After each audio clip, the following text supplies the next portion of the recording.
Hello guys, പുതിയൊരു വീഡിയോയിലേക്ക് സ്വാഗതം. ഇന്ന് എന്റെ കുഞ്ഞാച്ചിയുടെ പിറന്നാളാണ്. കൂടാതെ മഴയുള്ളൊരു ദിവസം കൂടിയായിരുന്നു. കുഞ്ഞിന് പിറന്നാൾ സദ്യയൊക്കെ കൊടുത്തിട്ട് ഉച്ച കഴിഞ്ഞ് 3 മണിയായപ്പോഴേക്കും ഞങ്ങൾ അമ്പലത്തിൽ പോകാൻ ഇറങ്ങി. ജബിലി ടെമ്പിളിലേക്കാണ് ഞങ്ങൾ പോകുന്നത്. അത്യാവശ്യം ട്രാഫിക് ബ്ലോക്കിലൊക്കെ കിടന്ന് ഞങ്ങൾ അങ്ങനെ അമ്പലത്തിലെത്തി.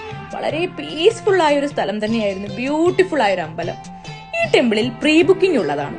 ഞങ്ങൾ വർക്കിംഗ് ഡേയിൽ പോയതിനാൽ വളരെ തിരക്ക് കുറവായിരുന്നു. അതിനാൽ പ്രീ ബുക്കിംഗ് ചെയ്യേണ്ടി വന്നില്ല. സത്യം പറഞ്ഞാൽ നാട്ടിലെ അമ്പലങ്ങളിൽ നിന്നും വളരെ വ്യത്യസ്തം തന്നെ. അമ്പലത്തിൽ ക്യാമറ അലൗഡ് അല്ല. അതുകൊണ്ട് തന്നെ ഒരുപാട് വീഡിയോസും ഫോട്ടോസും ഒന്നും എടുക്കാൻ ഞങ്ങൾക്ക് പറ്റിയില്ല. അങ്ങനെ ഞങ്ങൾ തൊഴുതു, പ്രസാദമൊക്കെ വാങ്ങി ഇറങ്ങി.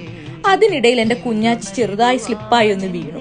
കുഞ്ഞിനെയും ആശ്വസിപ്പിച്ച് കുറച്ച് ഫോട്ടോസും വീഡിയോസും ഒക്കെ എടുത്ത് ഞങ്ങൾ തിരിച്ചു. അമ്പലത്തിനകത്തും പുറത്തുമായി ഒരുപാട് കാഴ്ചകൾ കാണാനും അറിയാനും ഉണ്ടായിരുന്നു. തിരിച്ച് 2.5 മണിക്കൂറോളം ട്രാഫിക് ബ്ലോക്കിൽ കിടന്നുവെങ്കിലും ഒരുപാട് ലേറ്റ് ആകാതെ വീട്ടിലെത്തി.